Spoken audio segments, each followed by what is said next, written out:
Halo Sobat Invest, jumpa lagi bersama kami, podcast DPM PTSP Kaltim. Luar biasa sekali perjumpaan kali ini, kita berada di daerah khusus Jakarta, dan lebih luar biasa lagi telah hadir bersama kita pelaksana harian, Direktur Dekonsentrasi, Perbantuan dan juga Kerjasama Kementerian Dalam Negeri Republik Indonesia, Bapak Edi Cahyono. Selamat malam Pak Edi. Selamat malam, sehat selalu Bapak. Luar biasa. Terima kasih Pak, luar biasa sekali sudah menyempatkan berkenan untuk hadir bersama podcast DPM PTSP Kaltim Bapak. Okay. Luar biasa Pak, kepadatan aktivitas di sore ini ya Pak, sepertinya di daerah khusus Jakarta yang kemacetannya sehingga Bapak bisa berkenan sepulang bekerja aktivitas sehari untuk bergabung bersama kami Pak. Oke, baik. Memang bagian komitmen kita juga bersama teman daerah dalam rangka menguatkan Pak. Di DPM PTSP di daerah. Baik Sobat Invest, podcast DPM PTSP Kaltim bersama Pak Edi Cahyono. Kali ini kita akan membahas mengenai pembinaan jabatan fungsional penata perizinan, khususnya di provinsi, kabupaten, dan kota. Seperti diketahui bersama Pak Edi, mohon izin, Provinsi Kalimantan Timur menjadi salah satu yang banyak diperbincangkan Pak, bahkan di dunia Pak. Karena salah satunya adalah Ibu Kota Nusantara berada di Provinsi Kalimantan Timur, Pak. Nah, kaitan dengan tersebut adalah investasi ini salah satu poin krusial ya, Bapak. Sebagaimana Kalimantan Timur sebagai kawasan penyangga Ibu Kota Nusantara, Pak. Penguatan dari investasi itu salah satunya adalah SDM aparaturnya ya, Pak.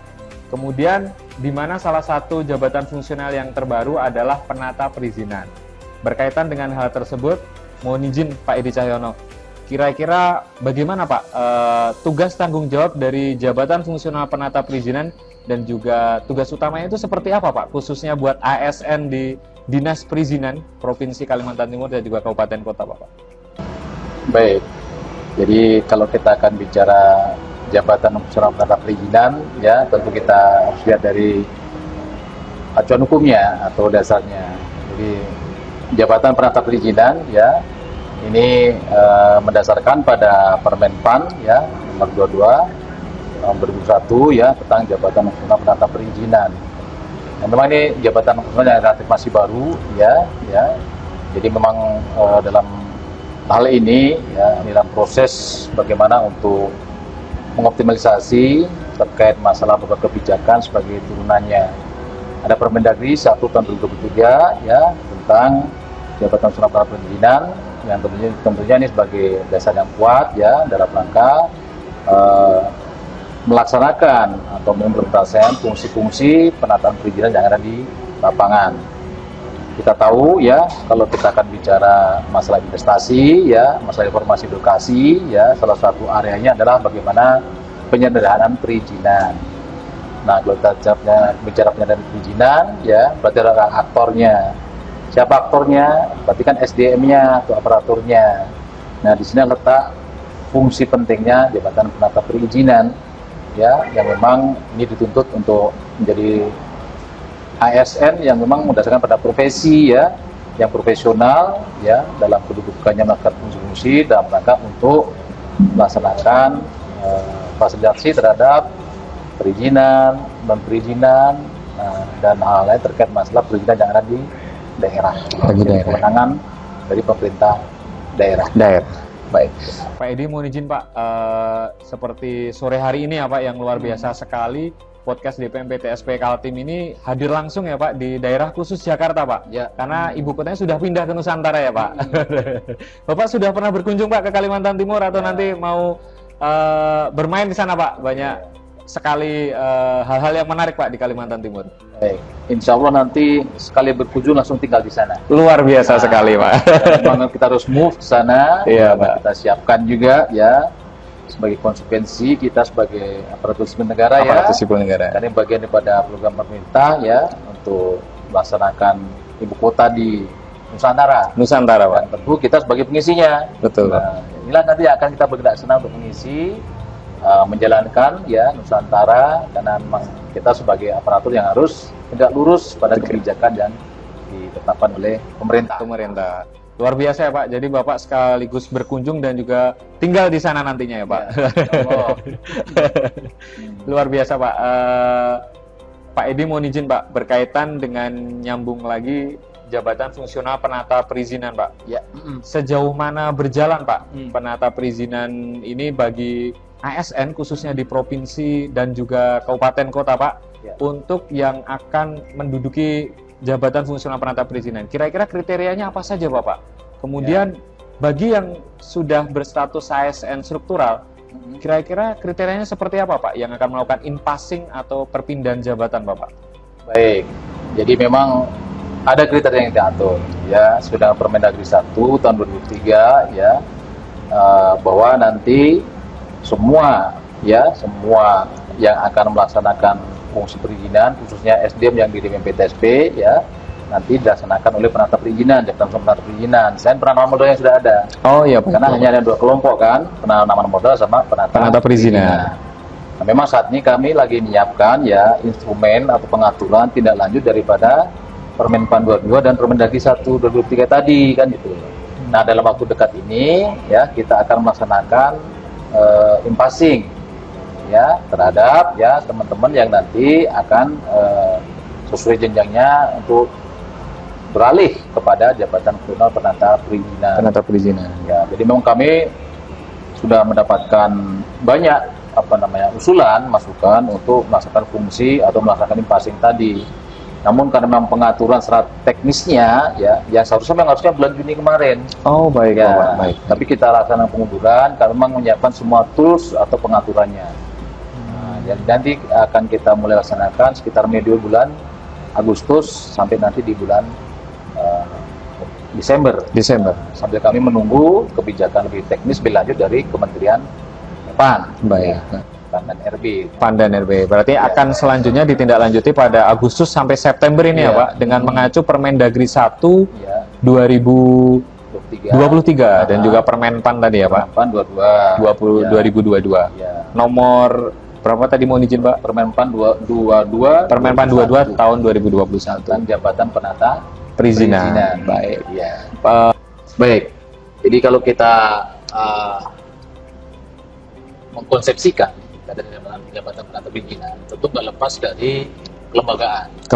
Ya, mana kelembagaan ya, secara pengaturan juga sudah kita atur ya dalam Permendagri 25 tahun 2021 ya, bahwa DPMPTSP ya kan sebagai kelembagaan dalam rangka pelaksanaan fungsi perizinan. Ya, dan penanaman modal yang tidak merumpun dan tidak dirumpunkan.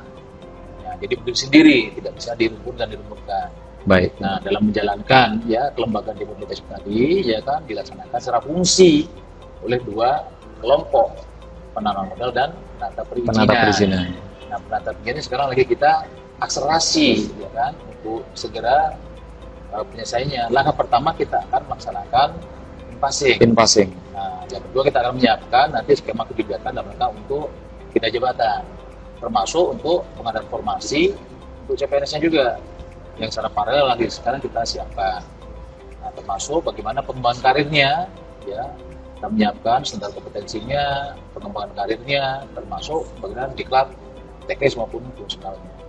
Karena jabatan fungsional, khususnya penata perizinan itu jabatan yang sifatnya spesifik, ya, yang memang diorientasikan pada fungsi profesional, ya, dalam rangka pelaksanaan fungsi perizinan, non perizinan, ya, nanti dilaksanakan di daerah. Jadi ini sangat penting sekali kan itu, fungsional itu. Ini sebagai tindak lanjut dari arahan daripada kebijakan Presiden dalam rangka pembinaan birokrasi. Ya, dan birokrasi secara kelembagaan di DPMPTSP yang tidak dirumpunkan tadi, ya, secara SDM atau personal, ya, ini yang memang dituntut profesional. Sehingga memang dua kelompok jabatan fungsional tadi memang diharapkan mempunyai kualifikasi, mempunyai kompetensi, ya, yang memang secara profesional menjalankan fungsi di bidang perizinan. Mohon izin Pak, berkaitan dengan in-passing atau pindah jabatan untuk ASN yang menduduki misalkan masih di taraf pelaksana ataupun jabatan administrator atau pengawas, itu pengklasifikasiannya seperti apa Bapak? Apakah terapkannya seperti apa Pak metodenya itu Pak? Mohon izin. Baik, jadi kalau kita akan bicara passing dulu kan itu kan. Passing itu berarti kan bonus. Bonus terhadap pembentukan jabatan fungsional baru. Maka bonus itu nanti dong, tapi tetap dikaitkan dengan formasi juga. Ya, ada perhitungannya juga. Jadi ini akan dilakukan passing berdasarkan pada jenjang pada golongan. Jadi golongan nanti akan dikorelasikan pada jenjang jabatan fungsional yang ada. Mulai dari muda, ya, pratama, muda, madya, lalu utama. Pertama, jenjang pertama, muda, madya, sama utama. Sampai sekarang untuk yang utama nanti skemanya akan diatur kemudian lebih lanjut. Sesuai dengan arahan Menpan. Jadi sekarang formasi ya memang termasuk passing ya, passing yang beda jabatan, formasi itu jenjangnya sampai level madya yang baru disetujui. Baik. Utama nanti akan dilaksanakan pengaturan lebih lanjut, baik di pusat ya maupun di provinsi. Baik di provinsi. Tapi yang kabupaten memang nggak ada sampai level utama. Baik Bapak. Jadi akan ada tindak lanjut lagi ya Pak dari pengelompokan jabatan fungsional itu ya Pak. Ya. Baik Bapak. Kalau yang pindah jabatan gimana kan gitu. Nah, pindah jabatan itu ini pindah jabatan antara fungsional atau pindah jabatan dari struktural atau pelaksana ke jabatan fungsional. Dan itu didasarkan diadaptasikan pada golongannya juga nanti yang akan kita lihat.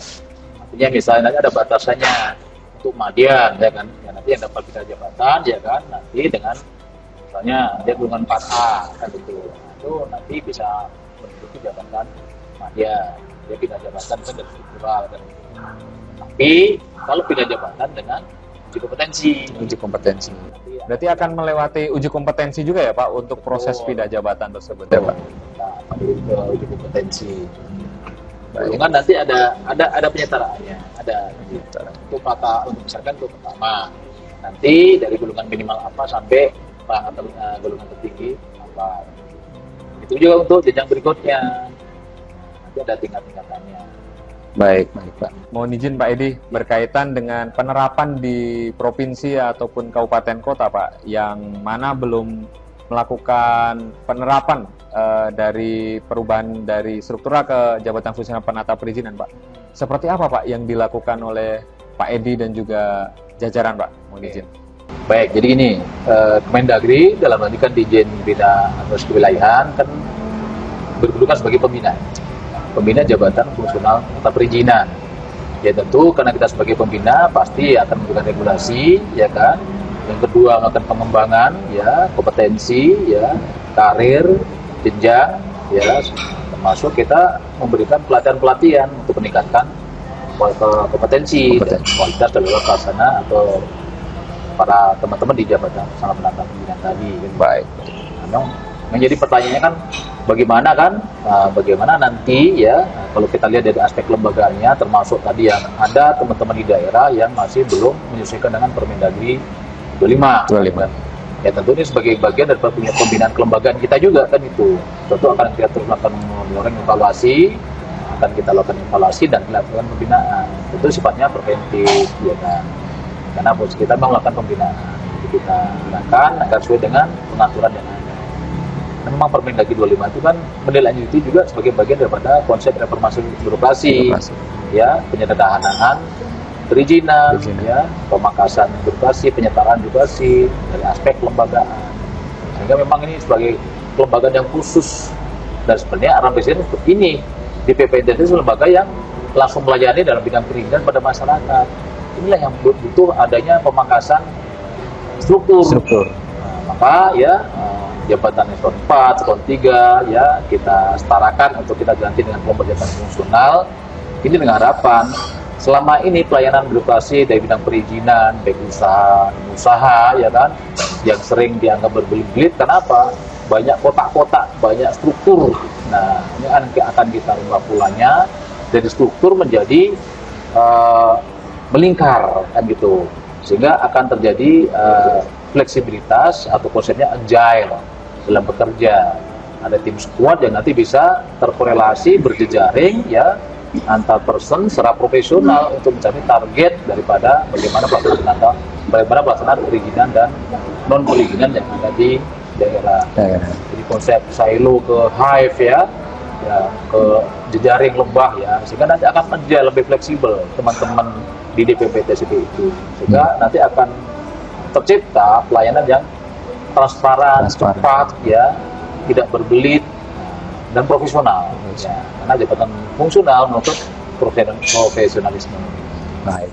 Artinya harapannya dengan adanya Jafung ini dari penata perizinan itu lebih mempercepat ya Pak proses perizinan ya Pak? Iya. Dari memangkas proses birokrasinya ya Pak gitu.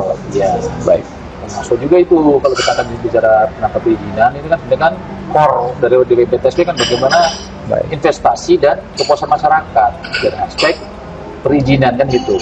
Nah inilah bagaimana tantangannya, challenge-nya teman-teman penata perizinan itu menciptakan ya atau membuat indeks kepuasan masyarakat itu harus tinggi. Gitu. Nah, karena memang core daripada DPMPTSP itu bagaimana investasi, bagaimana tercipta kepuasan masyarakat. Kepuasan masyarakat itu tinggi ya Pak terhadap pelayanan juga penanaman modal. Profesionalisme daripada penata perizinan tadi ya, oleh sistem kerja yang tidak berbelit-belit, yang agile ya, yang transparan, yang mudah, yang cepat dan terintegrasi. Ini tentu akan berdampak positif bagaimana terhadap pelayanan yang diberikan oleh DPMPTSP, sehingga nanti indeks kepuasan masyarakat pasti akan meningkat. Jadi korelasinya sangat tinggi terhadap bagaimana kepuasan masyarakat, ya, bagaimana kesederhanaan pelayanan, ya, penyederhanaan pelayanan, termasuk bagaimana konsep kerja yang dulu sangat berbelit-belit, sangat terkotak-kotak, ya, prosedurnya yang panjang, sekarang menjadi sangat-sangat simpel, sederhana, transparan, dan didukung dengan pemanfaatan teknologi informasi, ya, yang tentu akan lebih mempercepat, lebih akan terukur kinerja. Baik. Mohon izin Pak Edi menambahkan yang Bapak sampaikan, bagaimana Pak dengan pemberian tunjangan dan juga kelas jabatan di jabatan fungsional penata perizinan itu Bapak? Baik, ya. Memang kalau untuk kelas jabatan ya, karena ini jabatan fungsional masih baru nih. Jadi tools aturannya kan masih banyak yang harus kita turunkan lagi dari Permen PAN tadi kan. Baik. Harus ada beberapa Permendagri termasuk yang passing di awal saya sampaikan tadi, harus ada Permendagri sekarang memang lagi proses finalisasi. Termasuk tunjangan ya, grade jabatan atau kelas jabatan ya kan berdasarkan dari Permen PAN sudah terbit memang. Tapi tidak lanjut terhadap tunjangannya kan harus nanti kita terbitkan dengan perpres lagi. Ini masih dalam proses.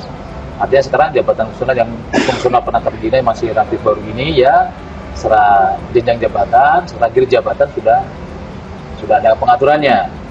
Ya, misalnya untuk muda, utama, madya, ya kan sudah ada kelas jabatannya. Hanya untuk madya lah, itu ada 12. Tapi bagaimana besarannya? Nah ini sambil proses kita siapkan kebijakannya. Baik. Karena ini butuh payung hukum dan proses untuk mengatur besaran tunjangan jabatannya. Yang pada intinya ini ya boleh dibilang ini menarik bagi teman-teman untuk bekerja profesional karena ini diukur sesuai dengan beban kerjanya Pak. Jadi sebagai dampak positif ya kan atas kinerja yang dihasilkan oleh teman-teman perizinan yang sudah profesional ya, yang sudah agile ya, yang sudah transparan. Nah itu akan ada tunjangan jabatan yang seukuran yang setara dengan beban kerja yang dikerjakan ya Pak. Ya. Ini yang biasanya ditunggu-tunggu Pak sama teman-teman kabupaten kota Pak, ASN provinsi dan juga daerah khususnya di Kalimantan Timur Bapak. Luar biasa. Semoga nanti ya semua pengaturan akan sudah kita terbitkan, sudah kita buatkan. Sekarang lagi proses. Baik. Tadi kan tentang tunjangan jabatan ya, tentang kompetensi, uji kompetensinya nanti yang nanti akan pindah jabatan ya kan, termasuk untuk bagaimana pelaksanaan diklatnya baik teknis maupun fungsionalnya. Baik. Ini semua lagi kita siapkan ya. Memang ada beberapa pengaturan yang harus kita lakukan. Insya Allah ya, karena ini udah komitmen kita bersama ya, kita terus akselerasi ya, karena memang ini menggaransi bagi kita semua bagaimana kita bisa membina pelaksanaan perizinan di daerah itu dapat sesuai dengan apa yang ditetapkan oleh Bapak Presiden ya, yang cepat, simpel, mudah, sederhana, ya, transparan, ya, melalui kelembagaan yang memang kelembagaan yang tidak terstruktur ya, yang memang kaya akan fungsi melalui dua kelompok jabatan fungsional, dan jabatan fungsional inilah nah sebagai aktor ya dan nanti akan menjalankan konsepsi tersebut. Baik, luar biasa sekali Pak mengenai apa namanya dinamika ya Pak dari pembentukan jabatan fungsional Pak penata perizinan di khususnya bagi ASN yang bekerja di DPMP-TSP provinsi dan juga kabupaten kota Pak. Pak Edi, ini sebelumnya terima kasih juga Pak sudah menyempatkan di tengah kesibukan Bapak ini di luar biasa di workspace ini Pak. Yang bagaimana Pak pandangan Bapak mengenai investasi atau apa namanya industri milenial atau industri kreatif Pak yang nanti akan berkembang di daerah khususnya di Provinsi Kalimantan Timur ini seperti apa Pak? Nah, ini jadi tantangan bagi kita semua kan itu. Maka sekarang kalau konsep pemerintah sekarang udah kepada konsep New Public Services, NPA kan itu, Collaborative Governance. Kita harus bisa melihat segmen-segmen pasar kita kan itu. Artinya segmen pasar itu mereka yang akan kita layani, generasi milenial, generasi Z ya kan ya. Karena kan mereka baru menggaung-gaungkannya konsep pekerjaan yang memang membutuhkan kecepatan kan itu, sehingga kita bisa menangkap dari aspek kebijakan, formulasi, memberikan kemudahan bagi teman-teman di lapangan, khususnya bagi generasi yang memang zamannya sudah beralih, yang semua serba teknologi, sehingga kebijakan kita juga bisa mengikuti kan gitu. Maka sebenarnya untuk menuju ke sana fungsional kita sebagai apa ya harapan kita teman-teman fungsional itu untuk bisa menjawab tantangan di lapangan, untuk bisa memfasilitasi dan menemukan konsep pemberian layanan yang memang benar-benar bisa sesuai dengan kondisi di lapangan, termasuk bagaimana memfasilitasi teman-teman generasi-generasi yang muda-muda nanti yang sudah sangat peka dengan teknologi ya, sehingga nanti akan nyambung antara apa yang dibutuhkan dalam kepentingan publik dan apa yang dapat kita berikan dalam konteks layanan untuk mencapai kepuasan mereka juga. Kepuasan mereka juga Pak, betul. Kita bisa memberikan impact ya Pak dengan adanya jabatan fungsional penata perizinan dan juga peningkatan iklim investasi di daerah ya Pak. Ya, pasti kan itu. Baik, memang sasarannya kan bagaimana iklim investasi tumbuh ya kan, pertumbuhan ekonomi naik ya, daya saing daerah juga pasti akan naik. Ya tentu juga akan menciptakan pada kesejahteraan masyarakat nanti. Maka jangan lupa kan, kepuasan masyarakat menjadi kunci kan gitu. Baik. Nah, itu jadi pertaruhan kita ya, bagaimana layanan yang kita tuh bisa berdampak secara positif ya pada parameter kepuasan masyarakat yang memang nanti akan berdampak langsung pada bagaimana kesejahteraan masyarakat. Dan itu semua dimulai dari SDM aparatur di DPMP-TSP-nya Pak, luar biasa.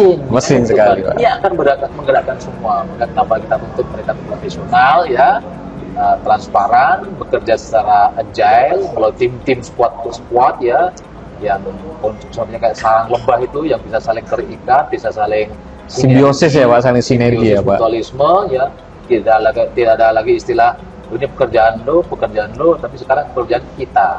Nah, luar biasa sekali Pak ini dengan jabatan fungsional penata perizinan ini Bapak. Iya. Baik Pak Edi, mohon izin Pak menyambung berikutnya adalah bagaimana Pak berkaitan dengan nantinya pembentukan organisasi profesi bagi teman-teman jabatan fungsional penata perizinan ini Bapak. Oke. Jadi gini, untuk mengembangkan nanti kan ada, karena jabatan fungsional ya, ini kan profesi kan itu kan, ya, memang itu profesional. Betul. Sehingga memang butuh wadah, ya kan? Karena wadah berarti butuh forum kan itu, jadi butuh ikatan kan itu. Maka memang sekarang kami lagi menyiapkan ya forum atau ikatan jabatan fungsional untuk penata perizinan sebagai wadah untuk konsolidasi, koordinasi, termasuk sharing terhadap bagaimana penguatan kapasitas diri, termasuk bagaimana pengembangan karir dengan melihat konsep-konsep baru yang mungkin nanti bisa saling mengisi kan gitu. Termasuk yang tidak kalah penting adalah bagaimana untuk menjaga etika profesionalitas. Baik. Ya, memang etika profesi kan apapun itu ya, kita sebagai ASN ya kan, kode etik ya, etika profesi yang asli dalam kode etik menjadi penting. Maka nanti ikatan atau wadah atau forum jabatan fungsional itu adalah sebagai bagaimana untuk bisa mengembangkan etika profesi juga. Baik, Pak. Artinya juga Dirjen Bidna Atwil akan aktif ya Pak untuk nanti menggerakkan organisasi profesi itu sekaligus Pak, mensosialisasikan mengenai etika dan juga dari jabatan fungsional penata perizinan itu ya Bapak? Tepat sekali, karena memang kita Mendagri melalui Dirjen Bina Atas Wilayah sebagai pembinanya, sebagaimana diatur dalam Permen 22 kan, ya. Baik. Kita sebagai pembina itu, ya kita akan fasilitasi terbentuknya organisasi profesi dimaksud. Pak Edi, mohon izin terakhir Pak, apa harapan Bapak dengan adanya jabatan fungsional penata perizinan ini Pak terhadap perbaikan iklim investasi khususnya di Kalimantan Timur ini Bapak, yang juga kebetulan Bapak PJ Gubernur Kalimantan Timur dari Kementerian Dalam Negeri Pak. Kira-kira harapannya seperti apa Pak dengan adanya Javung penata perizinan dan juga harapannya dengan perbaikan iklim investasi di daerah Pak? Baik, kalau kita lihat Kaltim ini kan mungkin potensinya luar biasa. Artinya kalau kita akan bicara investasi, Kaltimlah tempatnya. Tentu ini membutuhkan dukungan yang kuat dari aparatur atau dari ASN yang memang bisa menjembatani bagaimana investasi bisa masuk ya secara jelas, secara transparan, ya tidak kesulitan mereka untuk berinvestasi di Kalimantan Timur. Sehingga kami menetapkan harapan tinggi pada mesin-mesin ini, yaitu jabatan fungsional tadi khususnya penata perizinan ya, yang nanti memang dapat membuka kesempatan luarnya bagi para investor untuk tertarik masuk menginvestasikan kegiatan usahanya di Kalimantan Timur. Jadi menjadi tantangan juga ini ya bagi teman-teman jabatan fungsional usaha di Kalimantan Timur ya, agar selalu mengupgrade diri ya, dalam membuka wawasan, mengembangkan kompetensi diri. Dan tentunya tak lepas juga kami sebagai pembina juga akan terus memfasilitasi hal tersebut. Kami yakin ya teman-teman jabatan penata perizinan itu mampu ya menjaga iklim investasi yang sehat di Kalimantan Timur, termasuk juga teman-teman bisa mampu menjaga bagaimana etika profesi dan menciptakan kemudahan berinvestasi yang cukup masif nanti dalam kerangka bagaimana untuk menciptakan kepuasan masyarakat juga, termasuk kepuasan masyarakat termasuk pengusaha atau investor tadi juga. Baik. Untuk melaksanakan fungsi perizinan dan investasi yang ada di Kalimantan Timur. Baik Bapak, artinya kepuasan masyarakat menjadi salah satu tujuan pembentukan SDM aparatur jabatan fungsional penata perizinan ini ya Bapak? Ya. Baik Pak. Baik Sobat Invest, seperti yang dipaparkan oleh Pak Edi Cahyono, PLH Direktur Dekonsentrasi Perbantuan dan juga Kerjasama Dirjen Bina Admil Kementerian Dalam Negeri Republik Indonesia, bahwa jabatan fungsional ini sangat krusial khususnya di Provinsi Kalimantan Timur dan juga 10 kabupaten kota yang ada di Kaltim, karena adanya Ibu Kota Nusantara menuntut untuk SDM aparatur terus mengupgrade diri ya Bapak, kemudian juga penata perizinan jabatan fungsional nanti akan kembangkan lagi agar bisa lebih sejahtera dan juga berdampak terhadap investasi yang cepat dan juga tidak berbelit-belit ya Pak, sehingga akan meningkatkan investasi dan juga kepuasan masyarakat di Kalimantan Timur khususnya. Baiklah Sobat Invest, sampai di penghujung acara podcast DPMP TSP Kaltim spesial langsung dari daerah khusus Jakarta ya Bapak, bersama Bapak Edi Cahyono, PLH Direktur Dekonsentrasi Perbantuan dan juga Kerjasama Dirjen Bina Admil Kementerian Dalam Negeri Republik Indonesia. Langsung dari Covare Coffee on Workspace, kami menyampaikan podcast DPMP TSP Kaltim. Terima kasih Bapak, sukses selalu Pak, dan juga sehat. Kami tunggu kedatangannya di Kalimantan Timur Bapak. Ya. Nanti bergabung ya. Terima kasih Bapak, siap Bapak. Oke, terima kasih. Baiklah, sampai jumpa di perjumpaan episode berikutnya di podcast DPMP TSP Kaltim. Salam investasi.